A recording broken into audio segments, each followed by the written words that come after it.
নমস্কার বন্ধুরা, আবার একটা নতুন রেসিপি নিয়ে চলে এসেছি। একদম নতুন।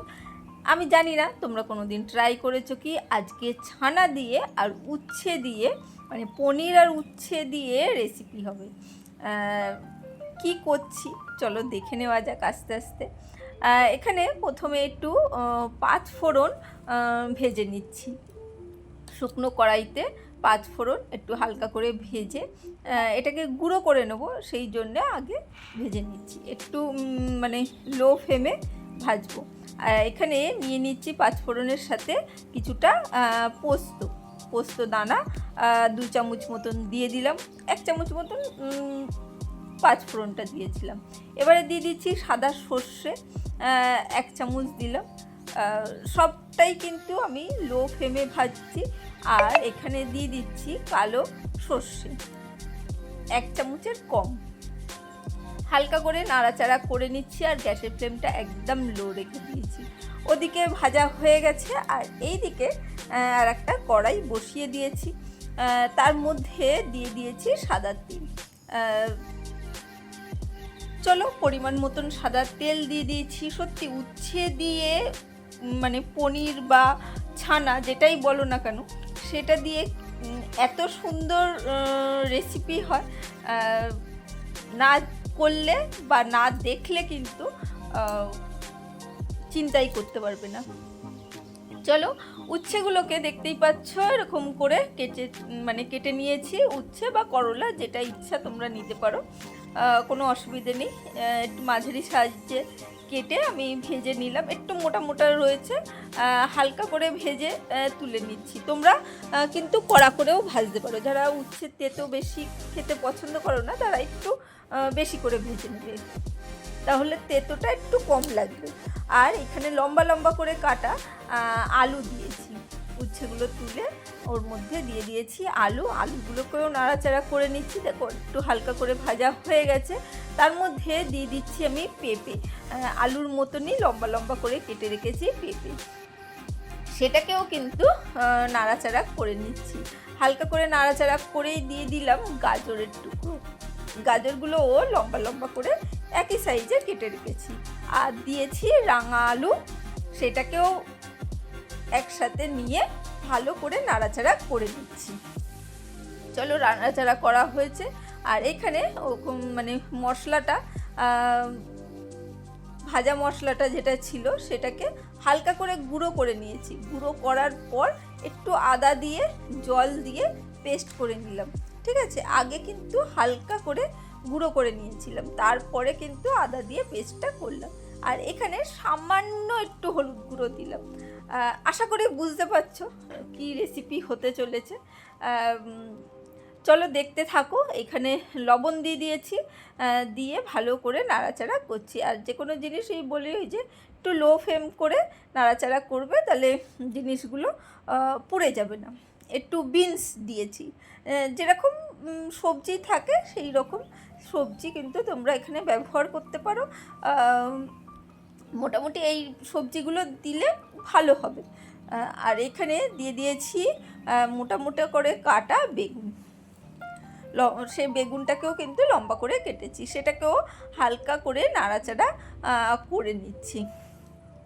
একদম ভাতের প্রথম পাতে কিন্তু এই রেসিপিটা খাওয়া যাবে।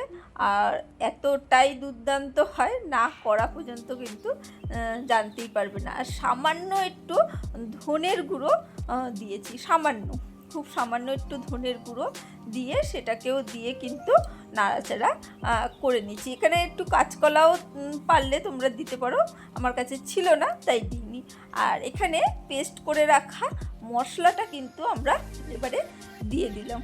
যে মশলাটা পেস্ট করেছি মিক্সিতে একসাথে, সেই মশলাটা দিয়ে ভালো করে এবারে কষিয়ে নেবো। মিডিয়াম ফ্লেমে কষিয়ে নিয়েছি। দেখো সুন্দর করে কষিয়ে ফেলেছি, কিন্তু একদম ভালো করে কষিয়ে নিতে হবে যাতে কোনো কাঁচা গন্ধ না থাকে। এবারে মানে মিক্সি ধোয়া জল একটু দিয়ে দেবো। মিক্সির বাটিতে তো অনেকটাই মশলা লেগে থাকে, ঢাকনাতে মশলা লেগে থাকে, সেইগুলো কিন্তু ধুয়ে আমরা দিয়ে দেবো।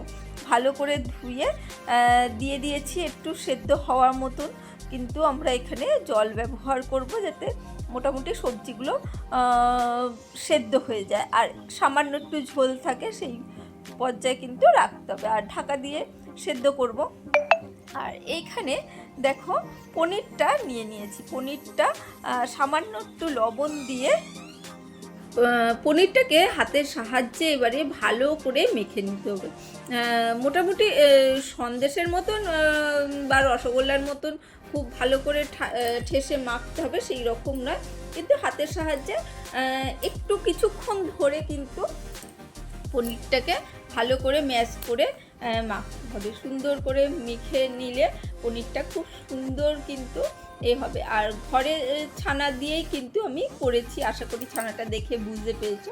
তোমরা মানে কেনা পনির দিয়েও করতে পারো। ভালো করে কিন্তু সুন্দর করে এইভাবে মেখে নেবে। আর সামান্য দিয়ে দিয়েছি এর মধ্যে একটু বেসন, সামান্য একটু বেসন এর মধ্যে দিয়েছি। তোমরা ময়দাও দিতে পারো, কোনো অসুবিধে নেই। যদি বেসন না থাকে একটু ময়দাও দিতে পারো।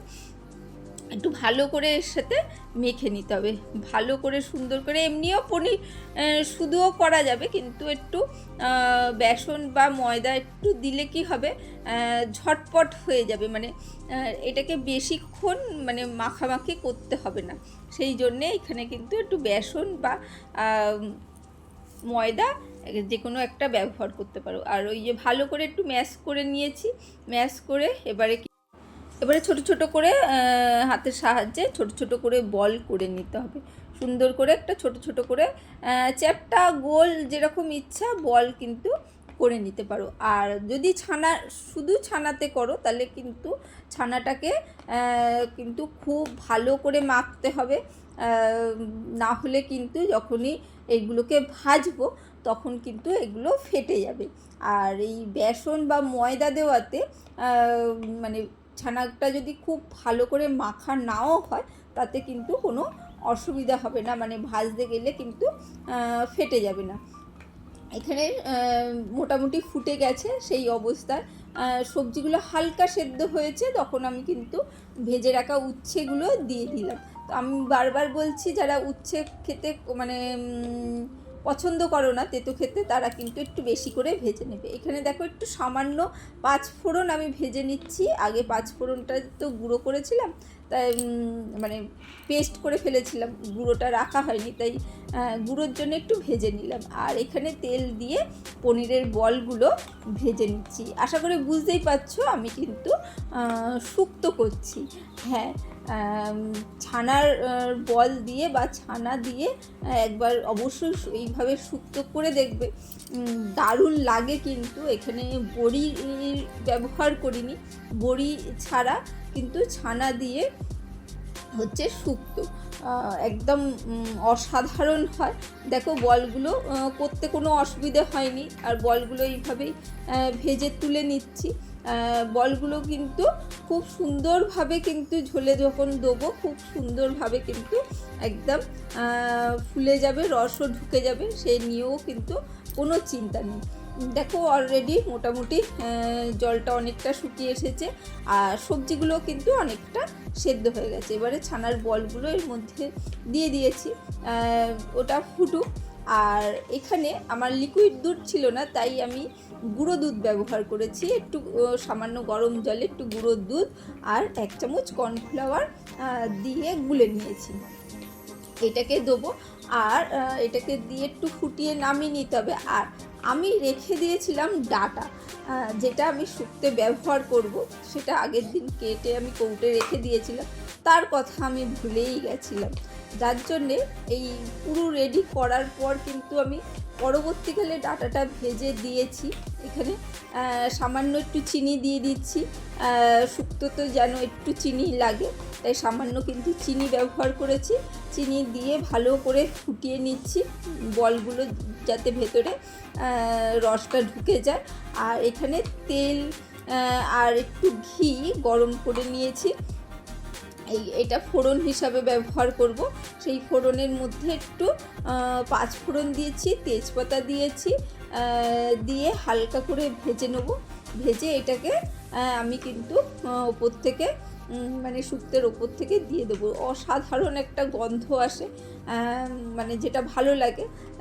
এই পর্যন্তও কিন্তু আমার একদম ডাটার কথা আমার একদম মনে ছিল না, যেটাকে আমি ব্যবহার করব। সবটাই দেয়া হয়ে গেছিলো। তোমরা কিন্তু ডাটাটা এর আগে দিয়েই সবজির সাথেই কিন্তু ভেজে নেবে। দেখো ফোড়ন দিয়ে দিয়েছি, এবারে পাঁচ ফোড়নের গুঁড়োটা দিয়ে দেবো, দিয়ে ভালো করে মিশিয়ে এবার স্ট্যান্ডিং টাইম রেখে শুক্তোটা নামিয়ে নেবে। আমার যেহেতু ডাটাটা দিতে ভুলে গেছিলাম, সেই জন্যে পরবর্তীকালে কিন্তু আমি ডাটাটা একটু হালকা করে ভেজে নিয়েছি, ভেজে আবারও এর মধ্যে ফুটিয়েছি। এই পদ্ধতিটা কিন্তু বারবার বলছি আগে করবে, তাতে ভালো হবে। কিন্তু ওই যে ভুলে গেছিলাম বলেই কিন্তু আমি তোমাদের এই যে চাপা দিয়ে রেখে দিয়েছিলাম, তারপরে গিয়ে আমার মনে পড়েছে যে আমি ডাটাটা রেখে দিয়েছি। তখন আমি ডাটাটাকে বের করে ওই যে ফোড়নটা ভাজলাম সেই ফোড়নটা কড়ার মধ্যে একটু ভালো করে নাড়াচাড়া করে নিয়েছি, যাতে ডাটার গন্ধটা মানে কাঁচা গন্ধটা না থাকে। আর যে কোনো শুক্তে কিন্তু ডাটা দিলে বেশ একটা স্বাদ আসে, তাই ডাটাটাকে আমি কিন্তু বাদ দিইনি। এই যে ডাটাটাকে খুব সুন্দর করে ভেজে আমি কিন্তু ঝোলের মধ্যে ফুটিয়ে নেবো। আর ডাটাটা যাতে একটু লবণটা থাকে তাই একটু সামান্য লবণও দিয়ে দিয়েছি। দিয়ে এই যে ডাটাগুলো ওর মধ্যে শুক্তোর মধ্যে দিয়ে দিয়েছি, দিয়ে আবারও খুব ভালো করে একটু ফুটিয়ে নিয়েছি।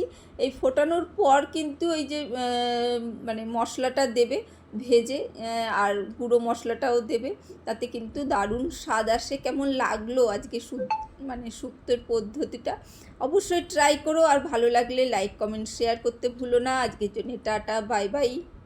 আবার দেখা হবে অন্য কোনো দিন অন্য কোনো রেসিপিতে। ভালো থেকো, সুস্থ থেকো, ভালো ভালো খাবার খেও।